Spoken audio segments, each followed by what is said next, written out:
चीन अमेरिका को करेगा चारों खाने चित। डॉलर के बाद डिप्लोमेसी में डंका। ईरान सऊदी के बाद इजराइल निशाने पे।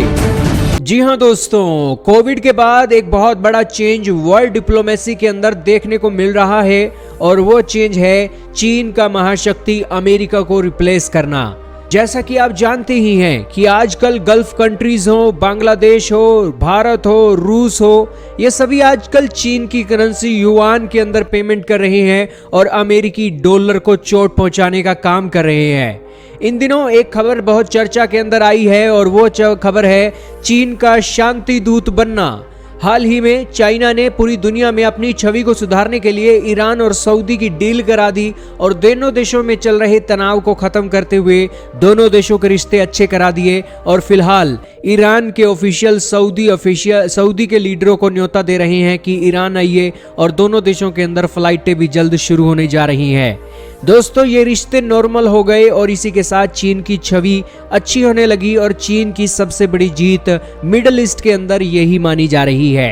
एक समय पहले सऊदी के अंदर अमेरिका की चलती थी, लेकिन आजकल इस इलाके में चीन की तूती बोलती है। लेकिन दोस्तों, आज सारी दुनिया को हैरान करते हुए एक खबर निकली है आपके सामने। बाकायदा आर्टिकल चल रही है times of India, guardian, AP और इसी के साथ द हिंदू और इंडियन एक्सप्रेस का, जिसके अंदर बताया गया है कि चीन की सरकार दुनिया के एक और देश के अंदर मसलों को सुलझाने का काम कर रही है और वो देश है इजराइल और फलस्तीन। दोस्तों, ये पीस डील क्या दिखाती है? ये पीस डील अमेरिका के मुंह पर जोरदार तमाचा है कि एक तरफ अमेरिका है जो दुनिया भर के अंदर कॉन्फ्लिक्ट खड़ा करता है और अड़ोसी पड़ोसी देशों को लड़ाता है।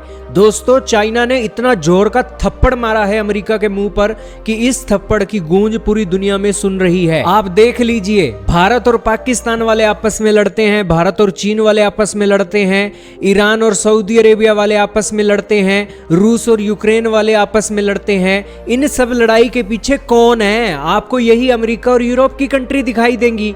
दोस्तों, आप ये देखिए कि कभी भी अमेरिका ने दुनिया के अंदर शांति पैदा करने का कोई काम नहीं किया।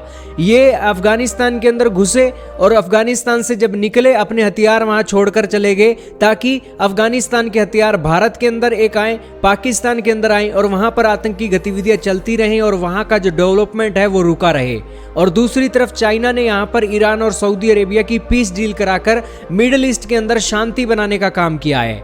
अमेरिका अफगानिस्तान से तो निकल गया था, लेकिन रूस और यूक्रेन की जंग करा दी और रूस और यूक्रेन की जंग के कारण यूरोप को आज किस हिसाब से नोट खर्च करने पड़ रहे हैं आपको पता होगा। और इसके पीछे फायदा किसका हो रहा है? अमेरिका का हो रहा है।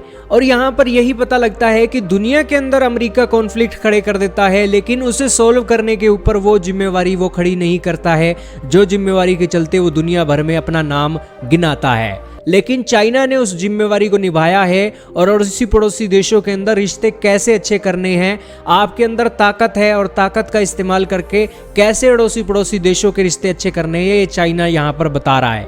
खैर, चाइना के खुद पड़ोस में क्या हो रहा है, ताइवान के अंदर क्या हो रहा है और भारत के अंदर वो क्या इवेंट रखता है, ये पूरी दुनिया जानती है। लेकिन दुनिया के दूसरे देशों में चाइना ये जो इवेंट किया है, ये इस बात का सबूत है कि चाइना पूरी दुनिया में अपनी छवि सुधारने के प्रयास कर रहा है। लेकिन जो एक बात चल रही है वो यही है कि अमेरिका को चाइना की ओर ध्यान देना चाहिए। ये रशिया की तरफ भागे जा रहे हैं, लेकिन रशिया, चाइना और ये मिडिल ईस्ट मिलकर अमेरिका की एक जो दादागिरी है उसको खत्म करने का लगातार प्रयास कर रहे हैं। अब मिडिल ईस्ट के अंदर चाइना की फुल सपोर्ट है और यहाँ पर फलस्तीन के साथ उनकी जो एक बातें हैं वो भी चल रही हैं और इजराइल के साथ ये पीस डील करवाने की बात कर रहे हैं। अमेरिका का जो पक्ष है वो इजराइल का जो पक्ष है वो अमेरिका वाले रखते हैं और जो मुसलमानों का पक्ष है वो चाइना वाले रखने वाले हैं। तो यहाँ पर सिचुएशन ये बन गई है। अब दोस्तों, देखना होगा आगे क्या होता है, अमेरिका का इसके ऊपर क्या रिएक्शन आता है। लेकिन सिचुएशन यहाँ पर अमेरिका की दादागिरी को खत्म करने की बन रही है वर्ल्ड ऑर्डर के अंदर।